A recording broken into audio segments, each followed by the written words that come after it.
Hi, Ron. I was wondering if you were doing an axe deal and assigning a lease option. What if the seller wants an option deposit? Do you negotiate as a small deposit as possible and tell them whatever I can get above that is my assignment fee? Yes. How would you handle that? Well, we handle that just like that. You named it. If the seller insists on a deposit, go ahead and write it up that way. And then tell them, well, I'll go see what the market will bear. Then go find out what the market will bear. And if you like the numbers, just go ahead and give them their deposit.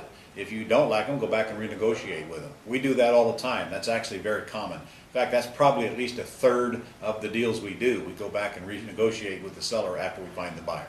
The key is get it under contract. See what the market will bear. You can always go back and change it. That includes all cash deals as well, guys. Don't hesitate to put these things under contract for all cash, especially if there's some equity in them. And then go see if the bring a lease option tenant buyer in there and see if you can get a substantial down payment from them, and then go back to the seller and say, hey, I got this person, they got $20,000 down, I'll split it with you, and we think they can get financed within a year or whatever. And quite often the seller will change their minds and go ahead and put them in the house. Because remember, they get their payment made while they're waiting, plus they get a little cash, and they get a possibility that they will get cashed out. So that's not really that hard of a sell. Key, put it under contract, see what the market will bear, go back and renegotiate. You've got nothing to lose.